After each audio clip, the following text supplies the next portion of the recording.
कार्यक्रम में हम सबके बीच मंच पर, जैसा कि आप जानते हैं, जो विभूतियां विराजमान हैं उनमें प्रख्यात जैन मुनि और अहिंसा विश्व भारती के संस्थापक आदरणीय आचार्य डॉक्टर लोकेश मुनि जी भी यहाँ पर विराजमान हैं। He is a poet, he is a versatile thinker, writer and social reformer. He has been working tirelessly for interreligious and interfaith harmony and making efforts for national character building and development of human values in our society. मैं निवेदन करूंगा आचार्य doctor Lokesh मुनि जी से कि इस अवसर पर वे अपने संबोधन के लिए पधारें।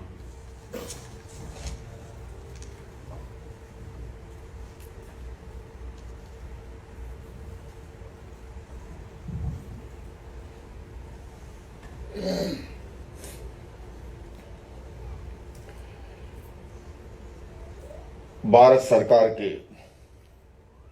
संस्कृति मंत्रालय द्वारा आयोजित बुद्ध पूर्णिमा का इस पावन अवसर पर नेशनल म्यूजियम के इस ऐतिहासिक ऑडिटोरियम में मंच पर सुशोभित मध्य में his eminence 30th Rinpoche ji, honourable secretary general IBC Rinpoche ji, honourable director general IBC and DG national museum, देवियों और सज्जनों,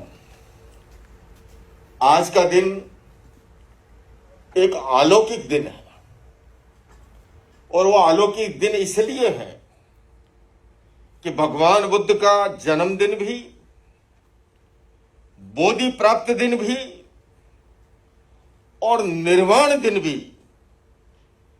ऐसा इतिहास में दुर्लभ मिलता है और मेरा सौभाग्य है कि मैं उस अलौकिक दिवस के अवसर पर आपको संबोधित कर रहा हूं। भगवान बुद्ध की शिक्षाएं तात्कालिक समय में जितनी प्रासंगिक थी उससे अधिक मौजूदा समय में प्रासंगिक है। भगवान बुद्ध ने करुणा का संदेश दिया, कंपेशन का संदेश दिया। आज अगर दुनिया के हालात पर हम नजर डालें तो ये कहना अतिशयोक्तिपूर्ण नहीं होगा कि करुणा का स्रोत सूखता जा रहा है। अगर हम भगवान बुद्ध की शिक्षा को आत्मसात करें तो हमारी दुनिया में ग्लोबल वार्मिंग की, जलवायु परिवर्तन की जो वैश्विक समस्या खड़ी हुई है वो खड़ी नहीं होती, क्योंकि उन्होंने करुणा से आप्लावित होकर के उन्होंने पर्यावरण के लिए भी जो संदेश दिया था। भगवान बुद्ध की शिक्षाओं को अगर आत्मसात करें तो न तो व्यक्ति कभी नशीले पदार्थों का व्यवसाय कर पाएगा, न कभी वह खाद्य पदार्थों में मिलावट कर पाएगा और न ही विश्व में जो धार्मिक असहिष्णुता का माहौल है वो बन पाएगा। क्योंकि अगर भीतर में करुणा का अगर स्रोत है, कंपेशन का स्रोत है, तो हमारी दुनिया खूबसूरत होगी।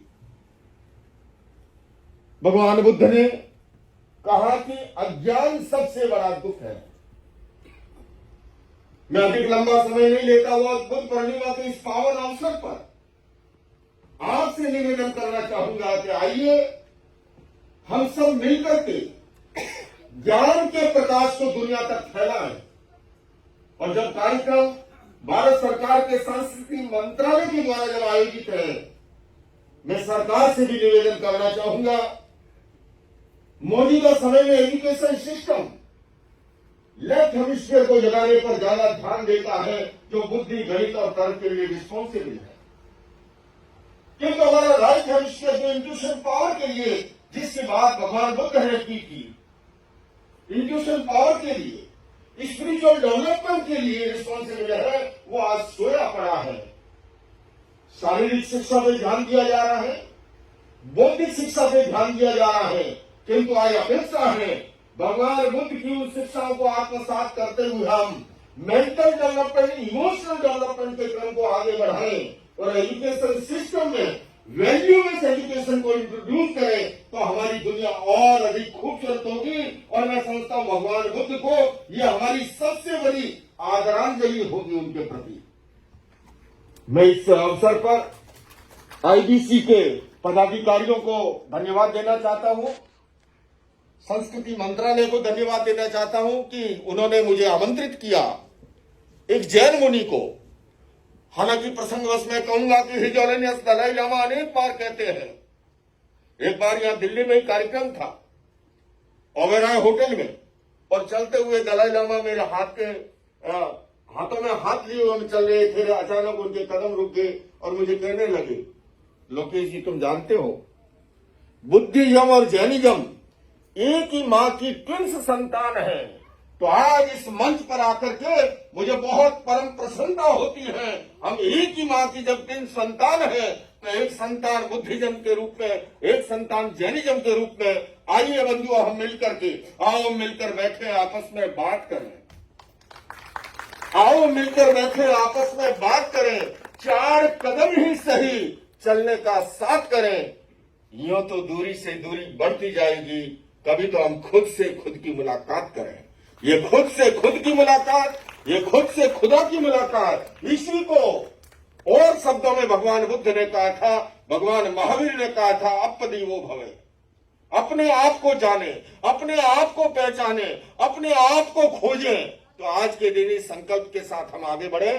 पुनः मैं बुद्ध पूर्णिमा के अवसर पर जैन धर्म की ओर से, अहिंसा विश्व भारती संस्था की ओर से, विश्व शांति केंद्र की ओर से आपको बहुत बहुत शुभकामनाएं देता हूं, अभिनंदन करता हूं। ओम अरहम।